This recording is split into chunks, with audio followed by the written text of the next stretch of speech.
Okay, what can you do with 32 gigs of memory? Right, this is a i5 8 Gen. So I'm just trying to stress out the laptop, right? So I have this 32 gig installed here, and let's see how many applications I've already opened, and I've barely used up only half of the memory. The CPU is running like fluctuating all the time, but roughly I think it's around 30 something percent of CPU usage. Okay, and then of course the most active one is the Wi-Fi, because most of the things I have actually run here is all intensive on the internet. Okay, internet intensive. So I have one YouTube here running. Of course I have to turn off the volume because there's one song running in the background, so we turn off this one. There's another video ongoing running here. At the same time there is a video running on my desktop. So this is running. Let's turn off these two. Okay, and as you can see, the RAM usage is now only beginning to drop. Okay, and then this one has two tabs. One is a Shopee tab, another one is the empty tab. Let's close this. There's another YouTube video running in the background. Let's close that.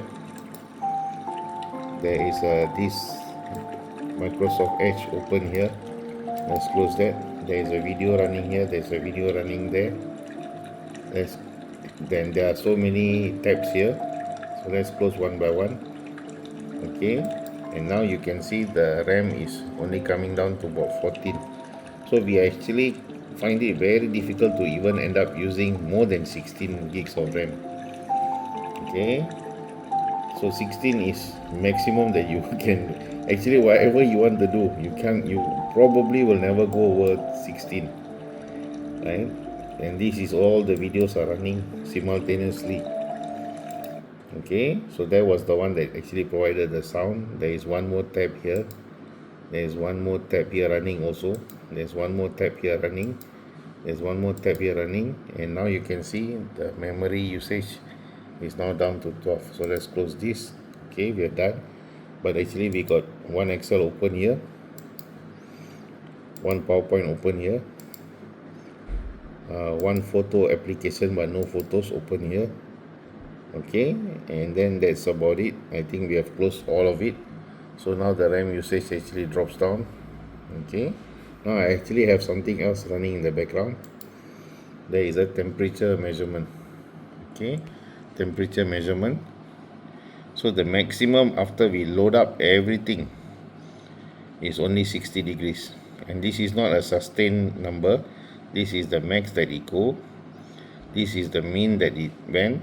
Okay, so it's roughly between 40 to 60 degrees, which is very very common for laptops. Okay, any brand laptop, any performance laptop, any kind of a processor also will operate around this region. This is considered very very very normal. If you go above 90, then there's something else, right? So this is 60 degrees is a maximum.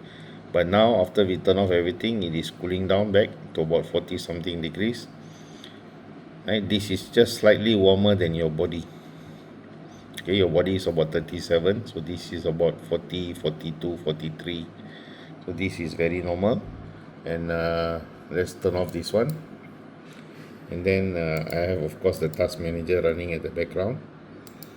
Okay, so this is actually the performance of a 8th generation i5.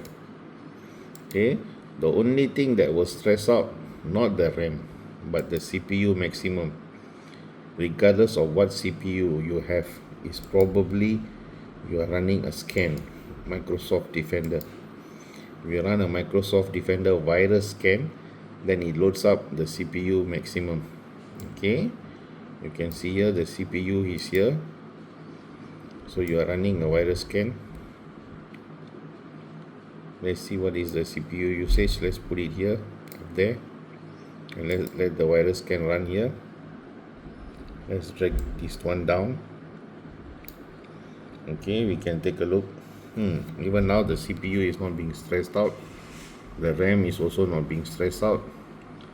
So this is as intensive as you can ever get, okay, when you're running a real life scan. So all these years that you are rushing to buy a i7, the latest gen, is kind of I think sometimes it's unfounded need, because you never end up using your computer to the maximum of its capability. So sometimes I feel like it's similar to those people who are in 2025 still going to buy iPhone 12. The only reason why they can go and seek that and still happily use that is because that processing capability and capacity is good enough even for today. Although that phone is probably about uh, five 5 years old, 5 maybe 6 years old, right? It is still good enough to run everything that you can today, right? Minus some of the gimmicky features, the rest is similar. So likewise, when you are going for a i5 or i7 8 gen or 10 gen or even 11 gen, that is more than enough. You don't actually have to rush to go and get a i7 13 gen or the new core processors. Okay, so this is proof that even with 32 gig I can hardly end up using all the RAM. 16 gig is about max a normal human being can actually use on a day-to-day basis on a computer, right? So 32 gig is kind of too much anyway.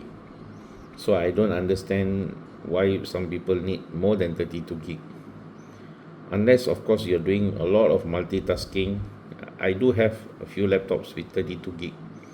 In fact, this is one of them, but I have my main driver, which is a 32 gig, which also comes with a 8 gigabyte of video graphics card. That is only I use it for editing videos, right? But beyond that, I don't see the need for more RAM or better or newer processor. Okay, for everything that you normally do, this is already good enough.